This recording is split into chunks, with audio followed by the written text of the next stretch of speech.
Assalamualaikum warahmatullahi wabarakatuh. Alhamdulillah nahmadu wa nastaghfiruh wa na'udzu billahi min syururi anfusina wa min sayyiati a'malina. May yahdihillahu fala mudilla lahu wa may yudlil fala hadiya lahu.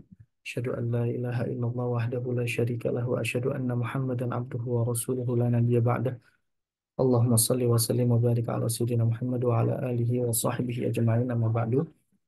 Alhamdulillah kita bisa bertemu kembali, bermuajahah kembali dalam kajian kitab Fawaid Fiqhiyah ya, Al-Jawahirul Adamiyah ya, Syarah Manzumah Ad-Durratul Qudamiyah. Kita masih pada kaidah yang pertama, yaitu al-umuru bimaqasidiha. Ya, kita sudah pertemuan sebelumnya sudah membahas tentang dalilnya, dalil kaidah ini, makna dan juga dalil ya. Pada pertemuan insyaallah kita akan bahas berkenaan dengan aplikasi ya, aplikasi daripada kaidah al-umuru bimaqasidiha, bahwa segala sesuatu perkara itu tergantung daripada niatnya. Qala al-muallif rahimahullah wa nafa'ana bi'ulumihi fid dharain. Sebelumnya suara saya jelas ya? Jelas, Ustaz. Oke, baik. Qala al-muallif rahimahullah wa nafa'ana bi'ulumihi fid dharain min tatbiqatil qa'idah. Min tatbiqati al-qa'idah. Kita masuk di sini. Min ya. Min di sini menunjukkan sebagian ya. Jadi sebagian daripada aplikasi kaidah. Nah, jadi yang disebutkan oleh mu'alif adalah jadi lil amthilah ya. Jadi yang apa yang disebutkan mu'alif itu lil mithal, sebagai contoh saja, bukan lil hasr, bukan untuk mengumpulkan segala semua contoh yang ada daripada kaidah tersebut, enggak. Nah, makanya di sini didahulukan dengan kata min ya. Min artinya sebagian daripada aplikasi kaidah al-umur bimaqasidihah ini ya. Jadi yang disebutkan oleh mu'alif ini adalah contoh saja ya, contoh, bukan bukan seluruh aplikasi yang ada di seluruh eh, ya aplikasi dari kaidah ini ya, dari kaidah ini ya, jadi lil misal ya, lil tamtsil, bukan lil hasr. Baik, yang pertama adalah al awal anna man a'ta li ghairihi malan. Nah, barang siapa yang memberikan kepada orang lain, pada orang lain apa malan ya, sejumlah harta ya. Ada orang nih misalkan dia memberikan kepada orang lain ini sejumlah harta. Nah, dia hanya memberikan saja ya, hanya memberikan saja tanpa ada eh, imbalan dari yang lainnya. Nah, kalau ada imbalan dari yang diberikan, jadi misalnya kita memberi, kemudian pihak yang diberi itu memberikan barang lain kepada kita, nah itu kan namanya jual beli ya, muawadhah. Nah, tukar menukar ya, tukar menukar, ada barang yang ditukar ya, misalnya dari pihak A ke pihak B ke pihak A. Nah, itu kan tukar menukar, itu namanya jual beli ya. Kalau tanpa lafaz namanya ya bai' mu'athah ya, jual beli saling memberikan ya, kalau tanpa ada lafaz ya. Nah, sekarang ini cuma satu pihak saja yang memberikan.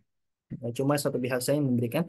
Pihak yang diberikan itu tidak memberikan balik kepada yang memberikan. Nah, di sini dia tidak mengutarakan secara lugas barang ini untuk apa, ya, sebagai apa, ya.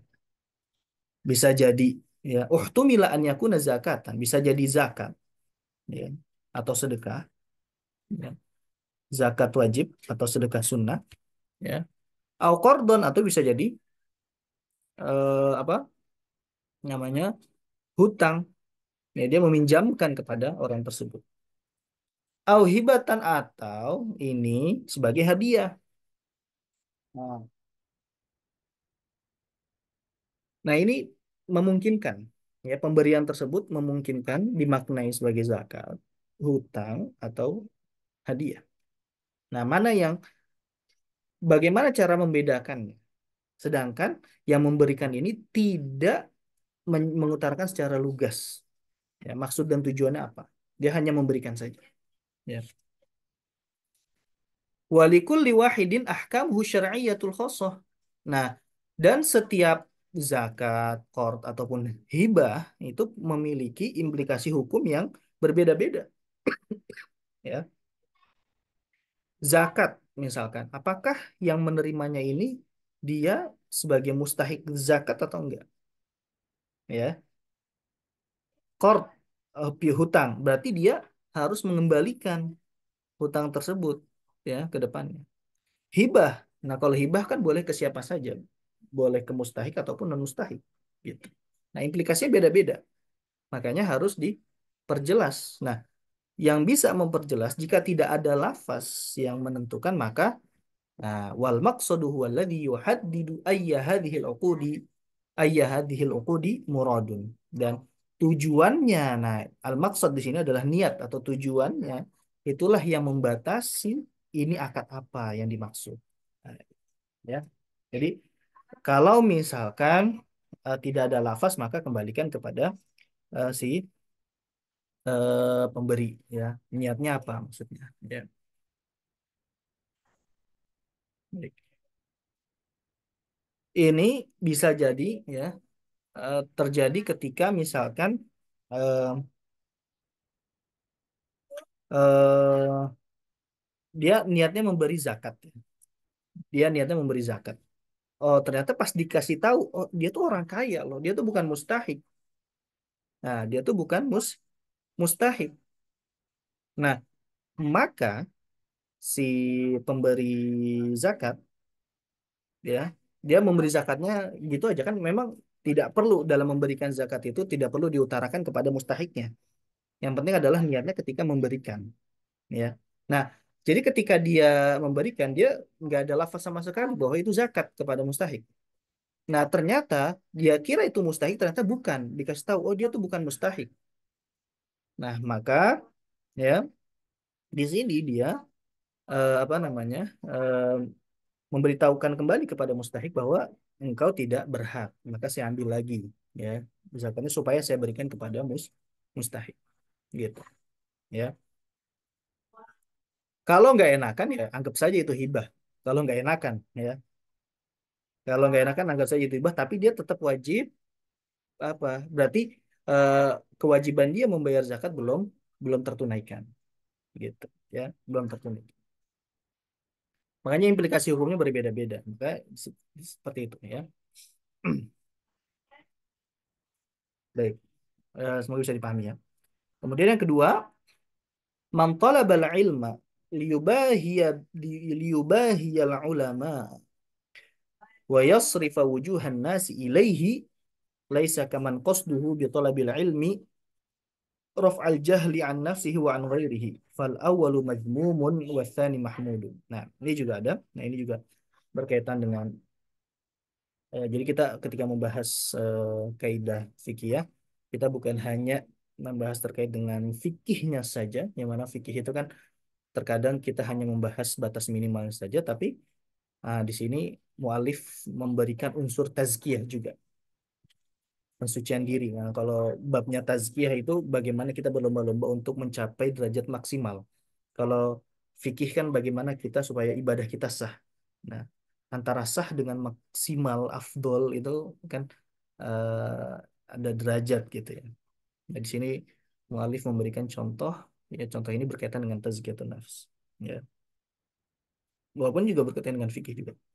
Man talabal ilma, barang siapa yang menuntut ilmu, liyubahiyal ulama, dengan tujuan untuk ya mendebat, ya berbangga-bangga para ulama, ya di depan para ulama, wa yasrifa wujuhan nas ilaihi, dan untuk orang-orang itu supaya melihat dia, oh ini loh, si fulan ini alim, supaya dipanggil alim, supaya disebut alim, supaya disebut ustadz, supaya disebut syekh, supaya disebut ah banyak ya, tujuan dunia.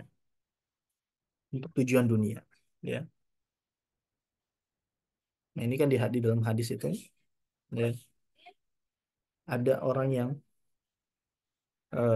dicela cemplungkan ke dalam neraka pertama kali itu salah satunya adalah orang yang menghafal Quran, orang yang belajar Al-Quran untuk disebut sebagai apa? Qori, ya, orang penghafal Al-Quran.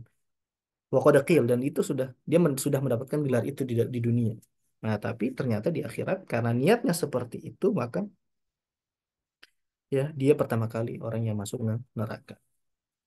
Nah, ini ketika kita ingin apa ya melakukan suatu kebaikan, ya penting di sini kita untuk ya meluruskan niat kita, ya meluruskan niat kita, bukan untuk tujuan dunia, ya. Apalagi misalkan kita nuntut ilmu bukan untuk tujuan dunia, bukan untuk dijadikan sebagai dikena apa, diberikan gelar, ya, dihormati di tengah masyarakat segala macam. Itu benefit yang datang belakangan, gitu. Tapi tujuan utamanya adalah ya tujuan itu utamanya adalah ingin mencerdaskan dirinya dan juga orang lain, ya, untuk mencerdaskan dirinya dan orang lain, bukan hanya semata untuk apa supaya dia di labeli ustadz macam-macam, ya.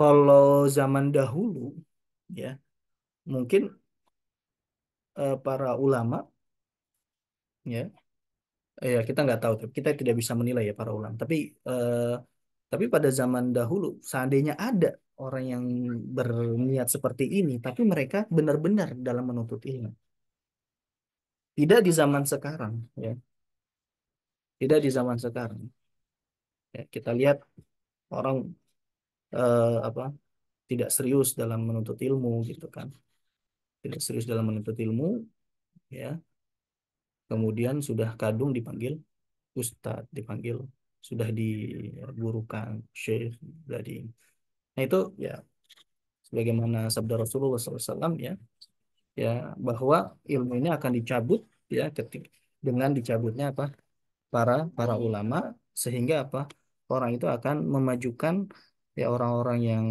bodoh, gitu ya, orang yang bodoh, sehingga fadallu wa adallu, mereka menyesatkan dan juga mereka sesat dan juga menyesatkan. Kalau hanya niatnya ini mungkin dampaknya hanya pada dirinya saja, ya, supaya dipanggil ustadz, supaya dipanggil syekh, supaya dipanggil guru, gitu kan. Itu mungkin dampaknya kepada diri sendiri. Nah, tapi di zaman sekarang ini, ya, sudah mah nggak serius, niatnya juga salah, gitu, sehingga dikatakan dalam hadis asen juhalan, gitu kan, orang-orang bodoh, ya, sehingga fadallu wa adallu, sesat dan menyesatkan. Baik. Nah, maka orang yang niatnya seperti tadi, laisa kaman qasduhu bi talabil ilmi raf'al jahli an nafsihi. Nah, tidaklah seperti orang yang niatnya ketika menuntut ilmu apa untuk menghilangkan kebodohan an nafsihi dari dirinya, wa an ghairihi dan juga dari orang lain. Ya. Ketika kita menuntut ilmu, seminimal-minimalnya, ya, untuk diri kita sendiri, ya, untuk keluarga, gitu kan. Kalaupun Allah tidak takdirkan ilmu kita untuk apa, bermanfaat untuk orang lain, seminimalnya itu bermanfaat untuk diri sendiri.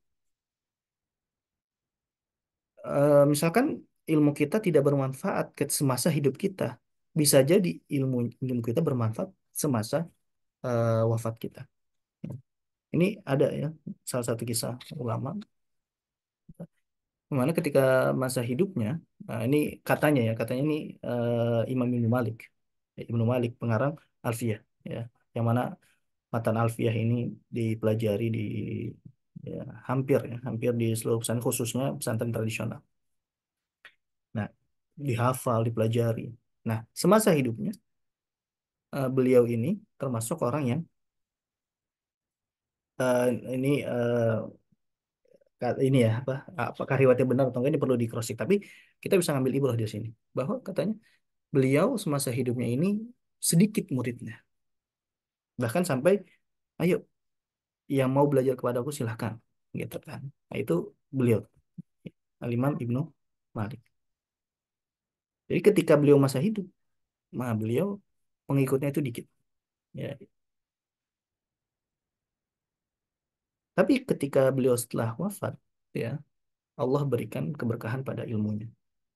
Ya, sehingga sampai sekarang ya bukan hanya di Indonesia saja tapi di belahan dunia lain juga pun beliau Allah kasih keberkahan. Ya, matannya ya itu dipelajari ya di banyak pesantren ya, di banyak ma'had. Baik, fal awalu mazmum. Maka niat yang pertama untuk berbangga-bangga, untuk mendebat para ulama, untuk supaya orang itu ya melirik kepadanya, supaya dia diberikan label ini dan itu.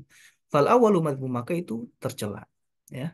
Wasani mahmud. Adapun niat yang kedua untuk menghilangkan kebodohan dari dirinya dan juga pada orang lain itu adalah niatan yang terpuji. Baik.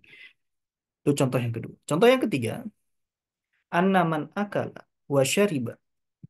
Barang siapa yang memakan dan juga minum nawiyanil listi'anata bidzalika 'ala tha'ah. Yang mana dia berniat ketika makan dan minum, dia berniat untuk apa? Untuk dia bisa melaksanakan ketaatan, ya. Kalau misalkan dia dalam kondisi lapar, dia belum sempurna tidak bisa sempurna dalam melaksanakan ketaatan. Nah, maka dia niatkan makan dan minumnya itu untuk bisa menolong dia dalam menjalankan ketaatan kepada Allah Subhanahu wa taala. Nah, padahal ya, makan dan minum itu secara hukumnya apa? Ya, hukum syariatnya secara asalnya apa? Mubah gitu kan.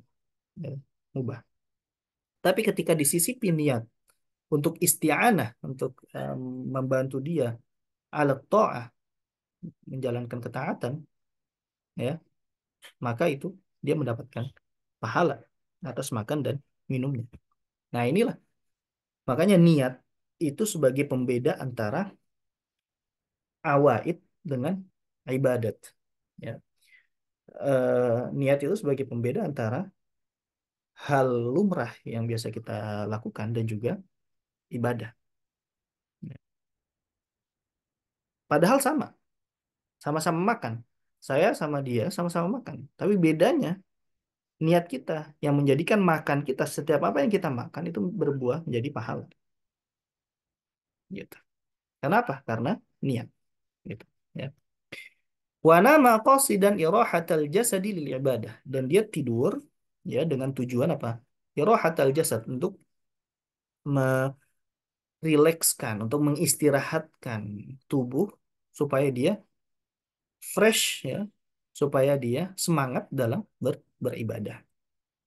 Nah, ini juga sama. Tidur secara hukum asal itu dia mubah. Nah, kan kalau mubah dia apa namanya? Mala thawaba ala fi'lihi wala ala tarkihi. Wala isma ala tarki. Ya, tidak dapat pahala ketika dilakukan dan juga tidak dapat dosa ketika ya, tidak tidak dapat pahala ketika dia lakukan dan juga tidak dapat pahala dosa ketika dia tinggalkan. Ya, itu mubah, bebas dia. Tapi ketika dia mubah ini, dia sisipkan niat ya untuk tadi, misalkan tidur. Tidur asalnya mubah, tapi ketika dia sisipkan supaya dia bisa ibadah lebih giat lagi, maka ya, nah ini menjadi apa? Menjadi tambahan pahala buat buat dia. Ya.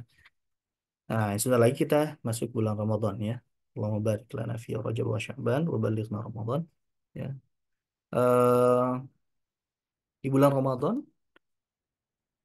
ya walaupun tidak ada hadis yang bahwa tidak ada hadis yang tidur orang yang berpuasa itu apa dapat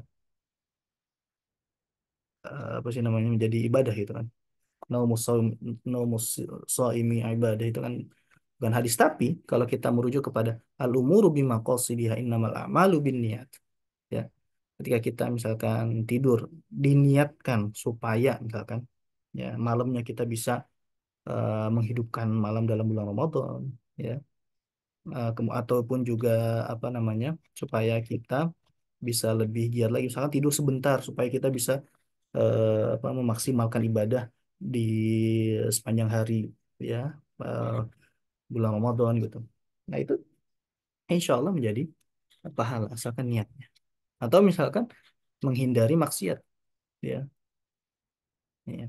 Misalkan kita tidur, dia dengan niatan, kalau misalkan saya bangun, dikhawatirkan misalkan melakukan maksiat, maka ah, saya lebih baik tidur supaya bisa, nah itu bisa mendapatkan pahala. Walaupun tapi ya perlu dinotis bahwa memang ketika di bulan Ramadan ini jangan sampai kita tidak produktif. Ya justru harusnya kita bisa lebih produktif dibandingkan dengan bulan-bulan yang lain. Tapi setiap orang itu kan berbeda-beda. Ya, setiap orang itu berbeda-beda. Ada orang yang gampang terbawa hawa nafsunya. Ada yang orang ya sudah terlatih dengan ketaatan. Ya. Nah, setiap kondisi orang itu berbeda-beda. Maka ketika misalkan dia gampang terbawa dengan hawa nafsunya, maka ya dia bisa eh, apa namanya ini ya tadi ya udahlah nggak apa-apa saya tidur dengan niatan supaya untuk menghindari maksiat. Gitu. Ya. Jadi tinggal kita lihat ya. Kalau orang yang sudah terbiasa menjalani ketaatan, maka seharusnya di bulan Ramadan dia harus lebih produktif daripada yang lain. Nah, sedangkan orang yang gampang ya lemah dengan dirinya, lemah dengan hawa nafsunya, maka ya dia tidurnya dia ya itu bisa apa namanya bisa lebih baik dan berbuah pahala ya dibandingkan dia bermaksiat kepada Allah Subhanahu wa taala. Baik, kemudian watazawwaja biniyati i'fafi nafsihi wa ghairihi. Nah, ini. Kemudian dia dan menikah. Nah, nikah ini ada banyak hukumnya ya. Ada 5 hukum ya. Di mazhab Syafi'i nikah itu apa? Ada yang hukumnya wajib, sunnah, mubah, makruh dan haram ya. Nah, eh, misalkan dia termasuk orang yang eh, memiliki hawa nafsu ya, memiliki kecenderungan kepada lawan jenis ya. Kalau misalkan dia untuk mensucikan dirinya, maka dia disunahkan untuk menikah ya, menikah. Nah, jika dengan niatan tersebut gitu kan. Dengan niatan tersebut maka nikah menjadi sunnah untuk mensucikan dirinya sendiri dan juga orang lain. Nah, kalau misalkan niatan nikahnya itu untuk memadorotkan orang lain, misalkan dia punya dendam sama wanita, ya, seorang wanita, karena pernah disakiti misalkan hatinya, ya udahlah saya ya akhirnya dia bikin tipu daya gitu ya dia nikahi ternyata dengan ada niatan bahwa dia ingin mencelakakan ya calon istrinya si wanita tersebut. Nah, maka nikahnya yang tadinya sunnah berubah menjadi haram, ya, berubah menjadi apa? Haram. Fainahu yuthabu bi khilafi ghairihi, maka itu diganjar pahala.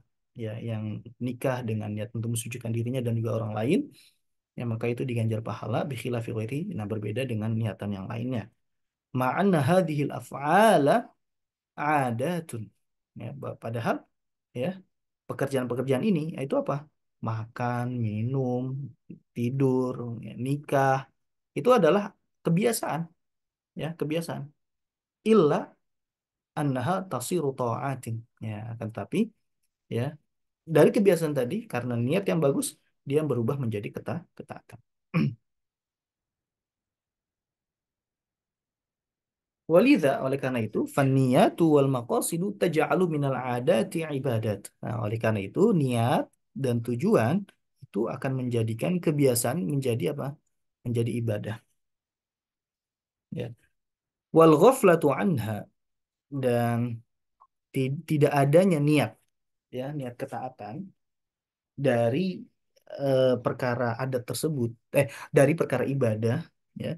Qad tusayyirul ibadati wa ta'ati adatin. Tidak adanya niat bisa menjadikan yang tadinya ibadah bisa menjadi apa? Kebiasaan biasa. Contoh, misalkan mandi wajib. Dia habis berhubungan badan dengan istrinya, ya. Ah, atau habis mimpi basah, ya, bagi yang belum menikah. Nah, ketika dia mandi wajib, dia tidak ada niat. Dia hanya mandi saja, tapi tidak ada niat. Nah, maka itu hanya mandi biasa, bukan mandi ibadah, ya, bukan mandi wajib.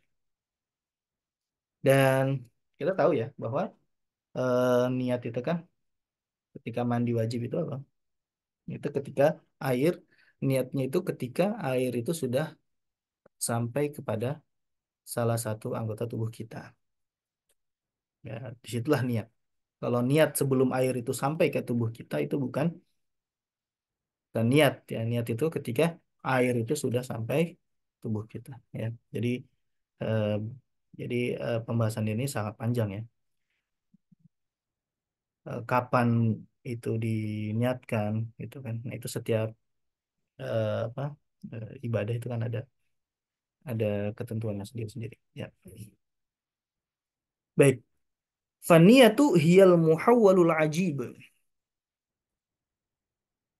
atau faniyatu hiyal muhawwilul ajib. Nah, kata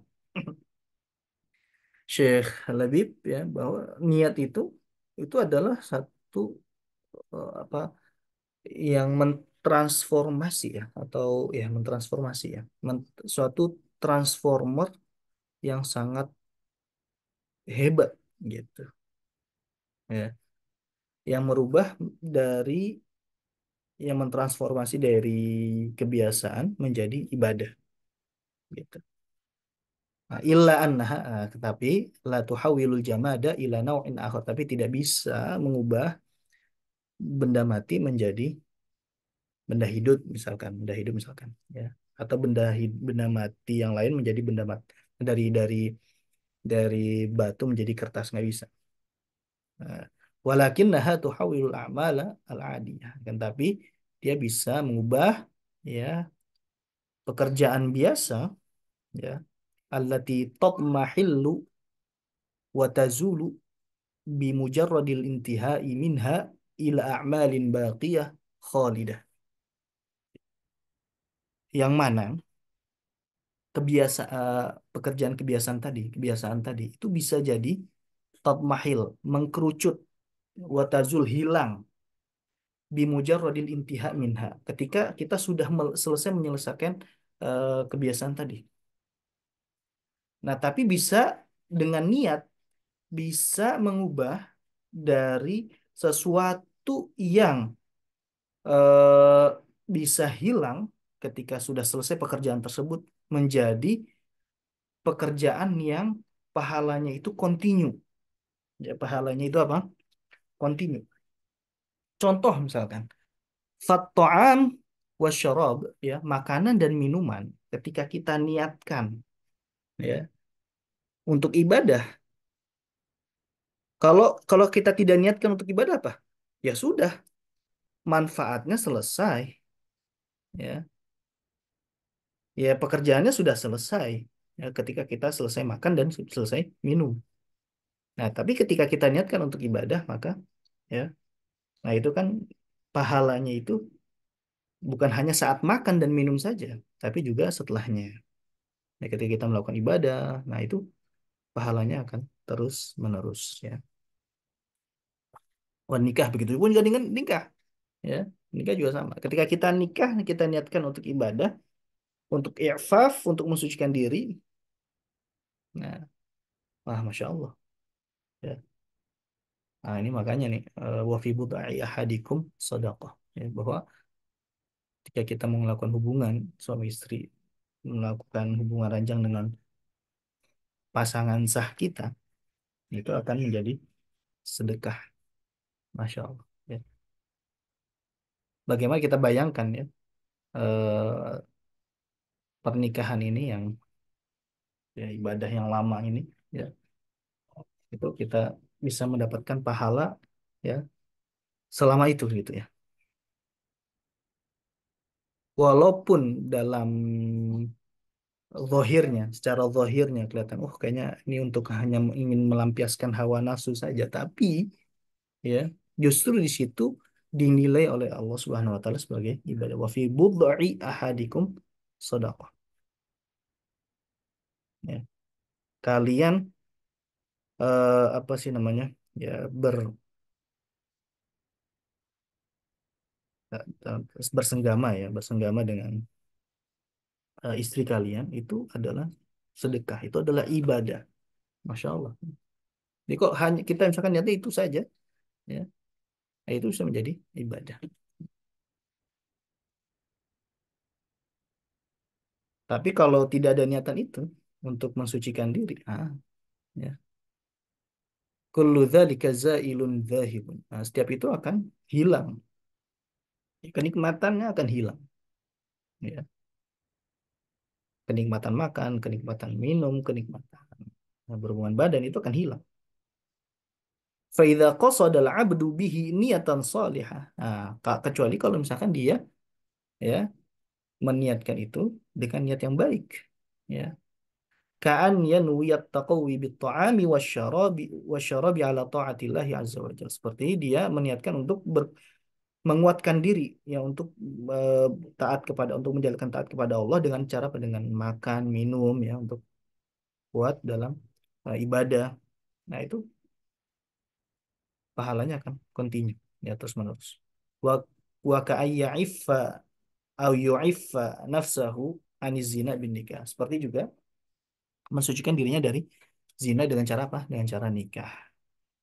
Wayat wayatluba al-walad salih, dan juga untuk mendapatkan keturunan yang baik, ya, alladzi ya'budullaha wa yujahidu fi sabilih, yang mana keturunannya itu dia beribadah pada Allah dan berjihad di jalannya. Fa inna hadhil a'mal tatahawwalu ila a'malin baqiyah salihah. Maka amalan-amalan ini, pekerjaan-pekerjaan ini akan menjadi amalan yang continue pahalanya, amalan yang terus menerus, amalan yang akan baqiyah, ya, ada selama-lamanya. Ya. Yaqulu Rasul sallallahu alaihi wasallam, "Idza anfaqa ar-rajulu ala ahlihi yahtasibuha fahuwa lahu shadaqah." Ya. Ini bagi para suami, ya, bagi para ayah, idza anfaqa ar-rajulu ala ahlihi. Ya, jika laki-laki sebagai ayah, sebagai suami, dia menafkahkan kepada keluarganya, ya. Yahtasibuha, dan dia meniatkan itu, ya, ikhlas pada Allah Subhanahu wa taala, fahuwa lahu shadaqah, maka itu bisa menjadi sedekah. Masya Allah. Ya. Nafkah berapa banyak yang sudah kita nafkahkan kepada keluarga kita. Ya, maka kita, dan nafkah itu, ya, itu menjadi daging bagi anak kita, bisa menjadi daging bagi istri kita, dan dengan nafkah yang kita berikan mereka beribadah, ya, dengan nafkah yang kita berikan mereka, ya, bisa bermanfaat bagi orang lain. Masya Allah, ya, pahalanya akan mengalir kepada dalu alal khairi kafa'ili. Orang yang menunjukkan jalan kebaikan, maka dia sebagai dia seperti orang yang melakukan kegiatan atau ibadah itu sendiri. Nah, tapi kan apakah ini berhubungan apa, kalau apa bisa, kalau sebaliknya bagaimana? Misalkan anaknya ataupun istrinya melakukan maksiat, apakah dosanya akan kembali ke kita? Enggak, ya. Tidak, seperti itu, ya. Karena di sini disebutkan adalah fahuwa lahu shadaqah, ya. Maka itu sedekah bagi dia, ya.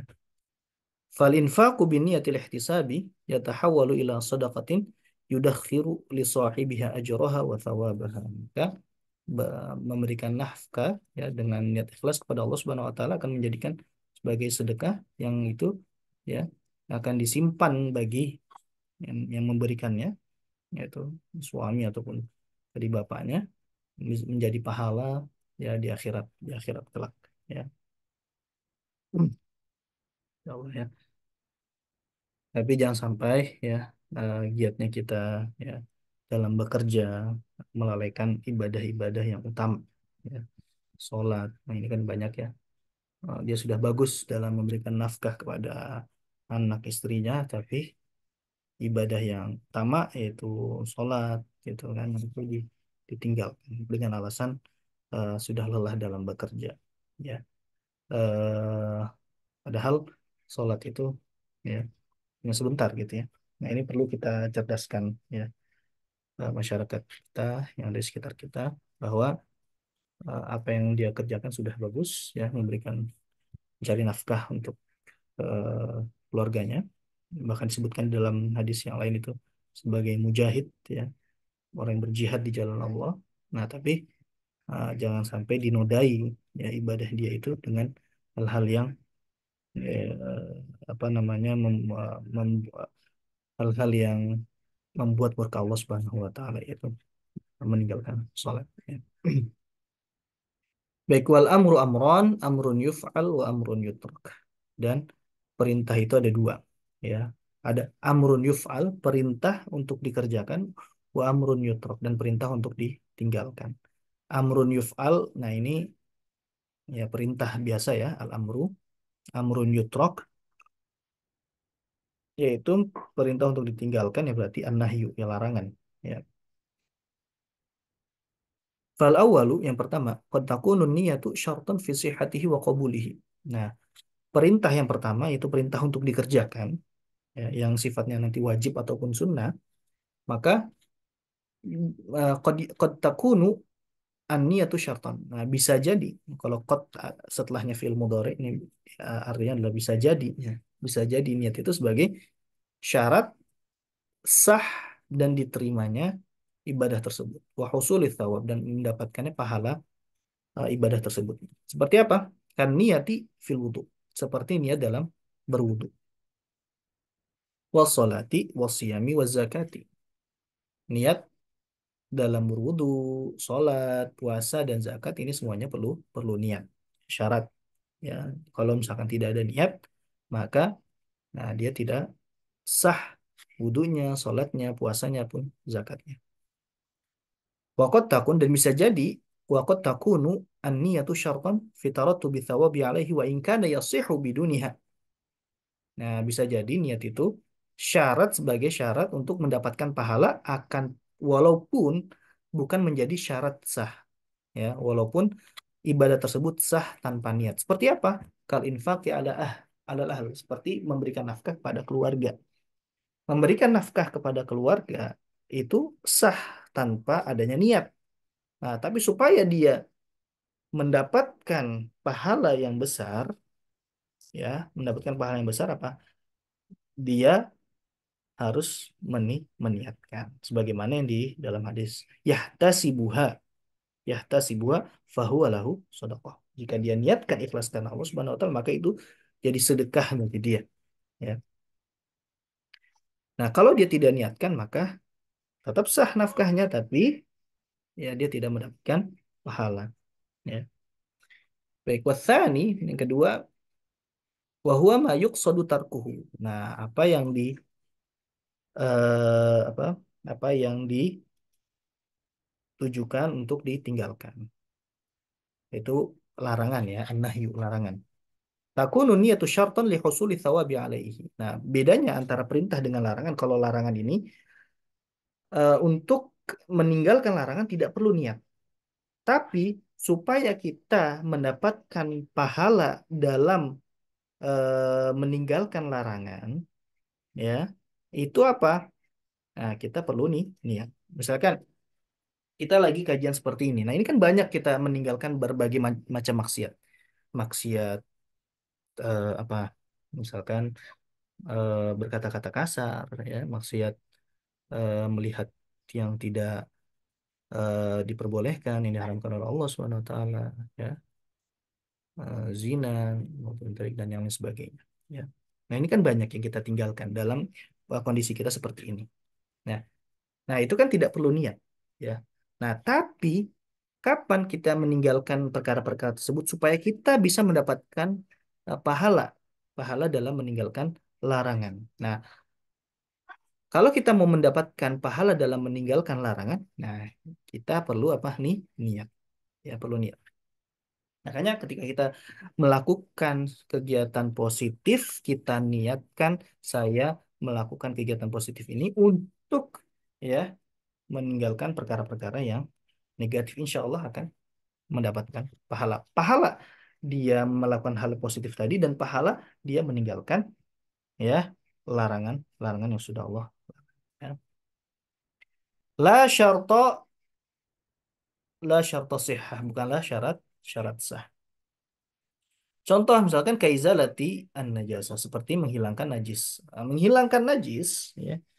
Ini kan dia eh dia tidak perlu untuk niat supaya najisnya itu hilang.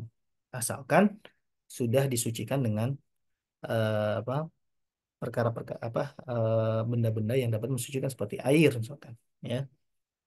Nah, dia tidak perlu niat. Nah, tapi bagaimana dia dapat pahala dari membersihkan najis tersebut ya dia niatkan ya. Waradiduyuni ila ashabiha dan mengembalikan hutang kepada pemiliknya. Mengembalikan hutang kepada pemiliknya. Nah, ini juga sama. Kan dia tidak mendapatkan, tidak perlu niat. Dia sah langsung otomatis ya mengembalikan hutang kepada pemiliknya. Nah, tapi supaya dia mendapatkan pahala ya dia niatkan. Ya, dia niatkan.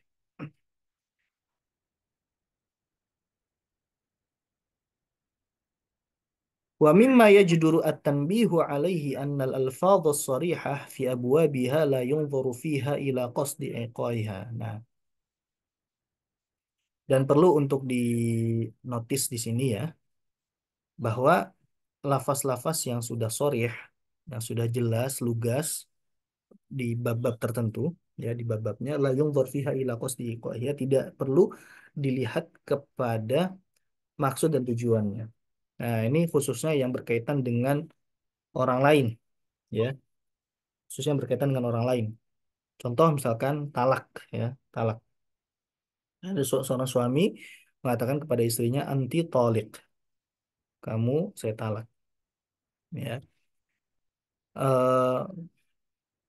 Maka kalau ini kan lafaznya sudah soreh, sudah jelas, sudah lugas, ya, maka tidak perlu dikembalikan kepada eh, niat si pengucap, ya, niat si pengucap. Kapan dikembalikan kepada niat si pengucap? Ketika lafaznya ini memiliki interpretasi lebih daripada satu, artinya tidak lugas, ya, katanya tidak lugas, ya. Dia memiliki interpretasi makna lain.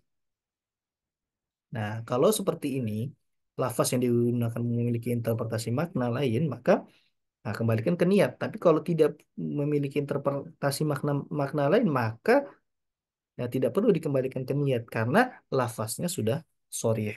Ya, kan anti tolak, sharih hatun fit tolak. Ya, maka jatuh talaknya itu kalau misalkan seorang suami mengatakan kamu saya talak, walaupun niatnya misalkan bercanda, walaupun niatnya misalkan apa. Nah, itu sudah jatuh talaknya. Atau niatnya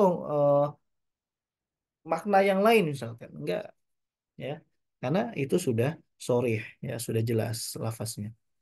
Idza talaffadha biha zawju waqa'a talaqu sawan qasada yaqa talaq am la. Apakah dia bermaksud untuk menjatuhkan talak atau tidak? Bikhilafi man kana mughman alaihi. Nah, berbeda kalau misalkan dia dalam keadaan pingsan. Waqalaha kemudian dia ngelindur, ya. Fala yaqa fala yaqa'u talaquhu. Dia ada qasdihi at-talaffudhu biha karena dia tidak dalam keadaan sadar, ya, mengucapkan itu, ya, maka tidak jatuhlah talaknya, ya. Hmm.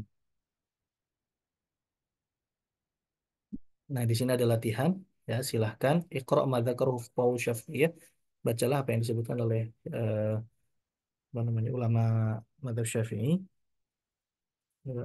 Kalalamati Syirbini fil Iqna adalah seperti yang disebutkan Imam Asy-Syirbini di dalam kitabnya Al-Iqna, haula ma yahrumu 'alal muhdits wal junubi wal haidhi, ya satajidu adadan minal furu'il fiqhiyah al-mabniyah ala hadhil qaidah, ya.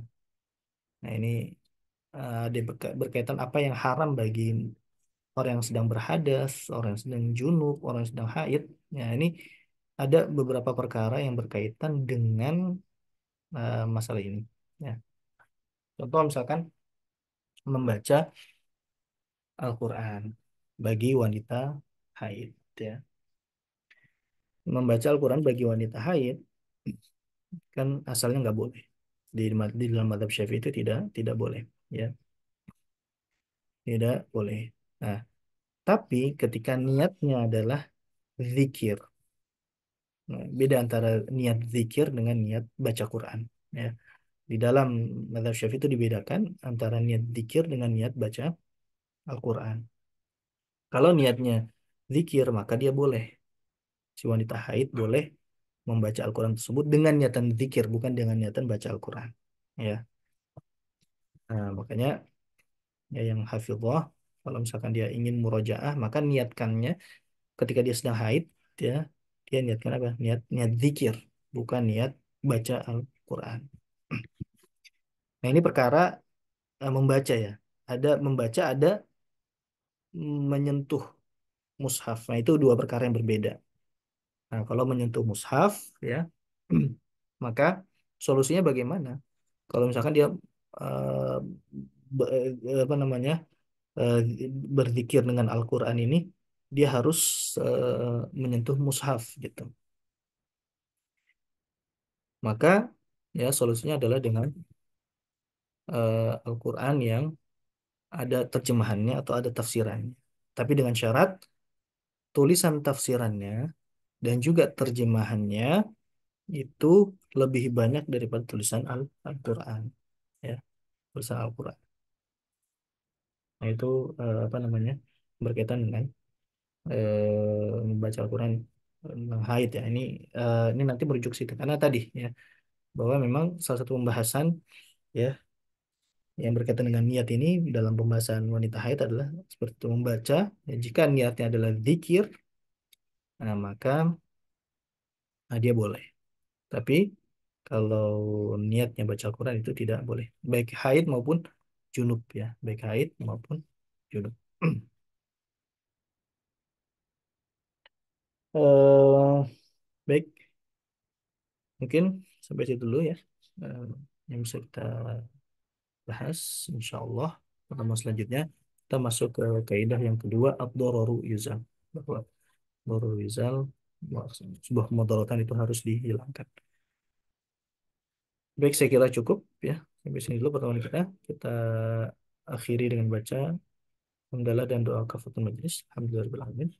Subhanakallahumma wa bihamdika asyhadu an la ilaha illa anta astaghfiruka wa atubu ilaik. Assalamualaikum warahmatullahi wabarakatuh. Kalau